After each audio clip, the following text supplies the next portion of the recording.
Here are people who basically aren't afraid of anything.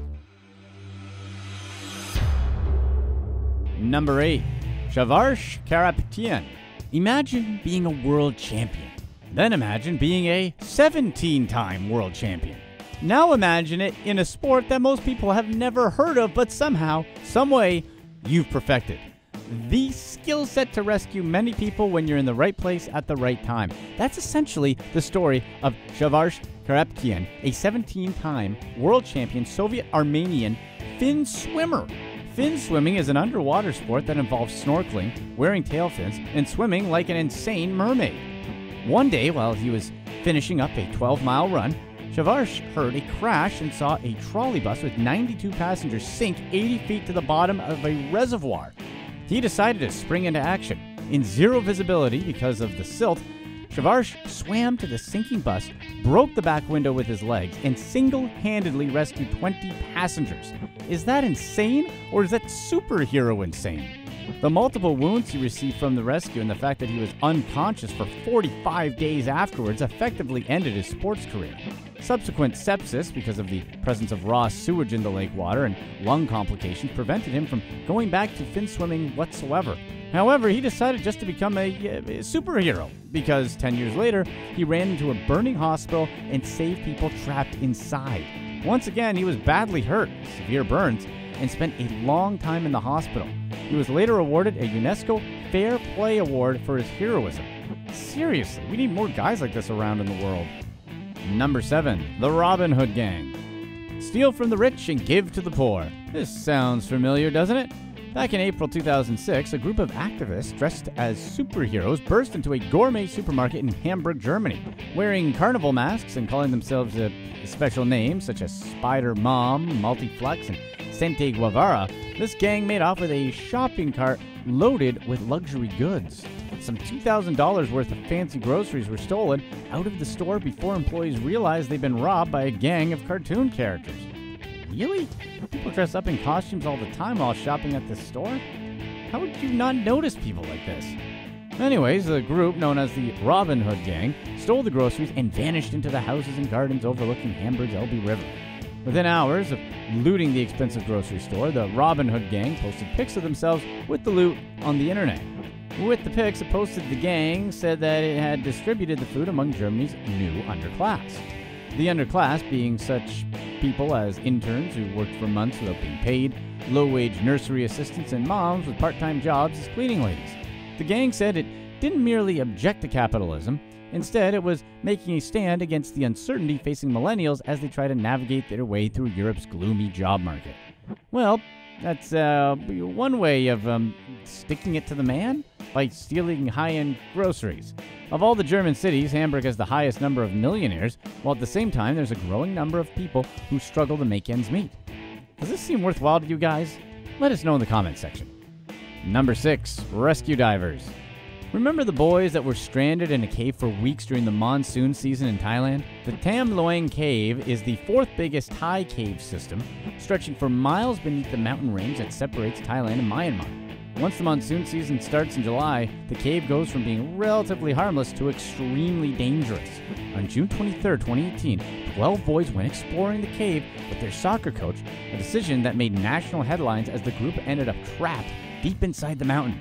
Having no contact made for more than a week, the rescue effort of the Thai authorities expanded into a global operation. On July the 2nd, after advancing through narrow passages and muddy waters, British divers John Valenthan and Richard Stanton found the group alive on an elevated rock, about 2.5 miles from the cave mouth. The rescuers had been juggling 4 options: pumping out the water, flooding the cave, teaching the boys to swim, finding or drilling an alternative entrance, or waiting out the monsoon. Ultimately, they had to just extract the boys and hope for the best as time was running out. The route to the boys had several flooded sections, some with strong currents and zero visibility, and some extremely narrow parts. The journey through the cave to the team took 6 hours against the current and 5 hours to exit with the current.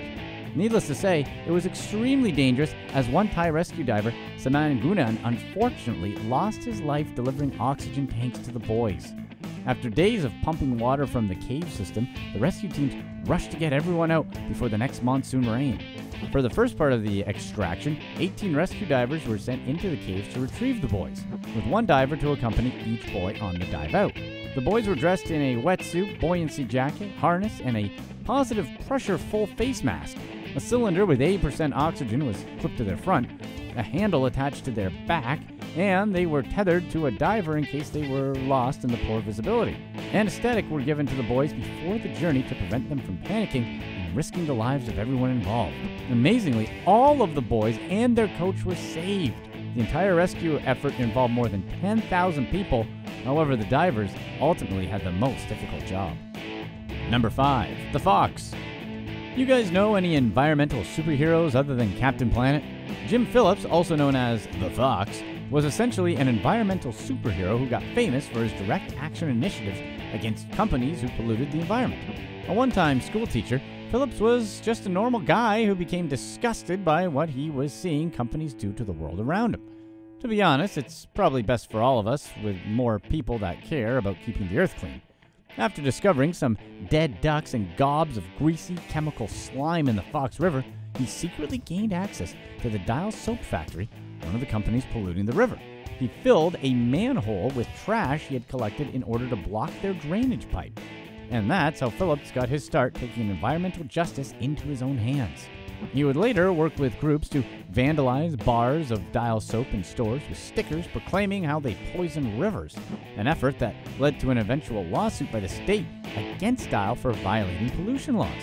The Fox pulled off some other seriously messed up but oddly hilarious acts of sticking it to the man. This included dumping the bodies of dead skunks, all roadkill of course, on the front steps of the company's owners.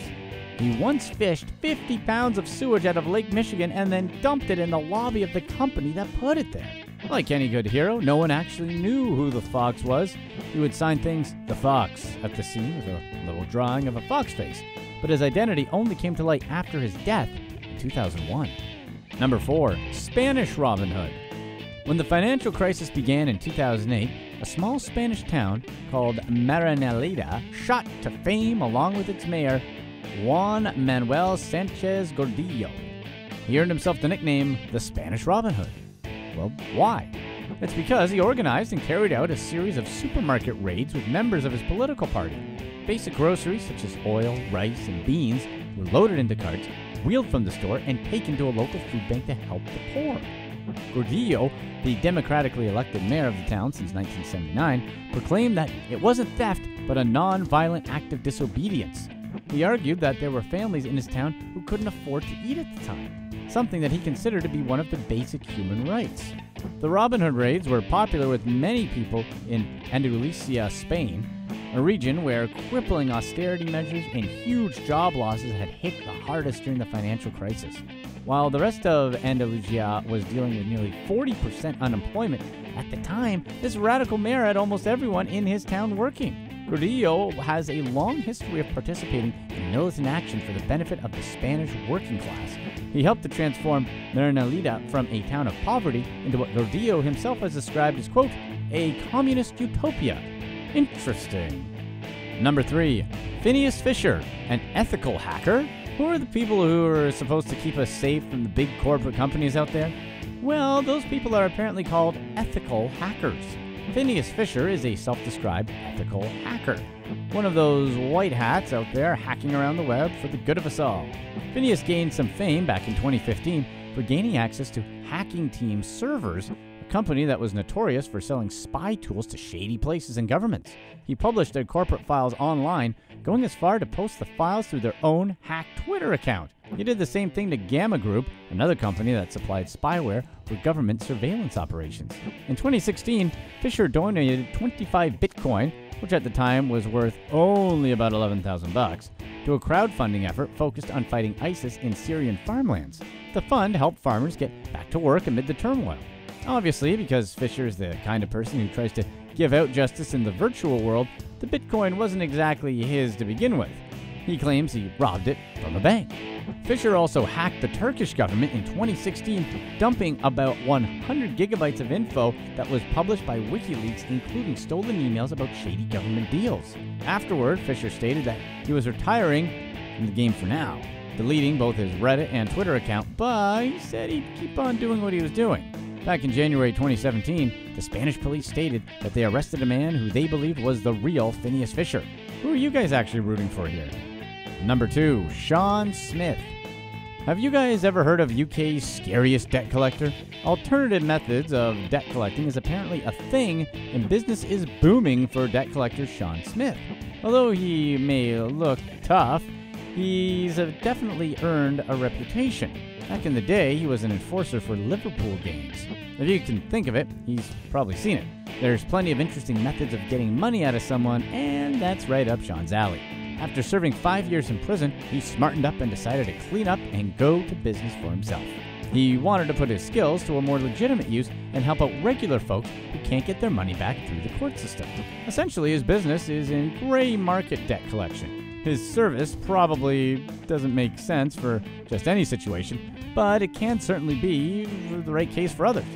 Desperate scam victims who've already gone through the courts and failed to get a result turn to Shaun for a resolution.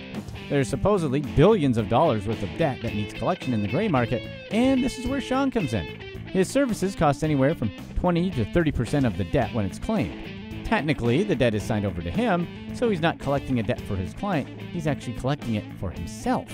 Some of his past clients include a premier soccer player who was ripped off for a $1 million deal in a property scam, and a chicken farmer who was ripped off for 75,000 pounds for Christmas turkeys. Would you guys get in this profession? Convincing someone to pay up a $100 debt is already hard enough, but getting people to hand over a serious sum of money, yeah, definitely a tough job that requires certain skill sets. Number 1, Cheng, Qimin. If you were tasked with moving something that could explode at any minute, would you? That's pretty much what Cheng Qimin did, as he was an incredibly brave firefighter who risked his life to keep other people safe. He did it in order to prevent a huge gas explosion by a moving flaming gas tank out of an apartment that caught on fire.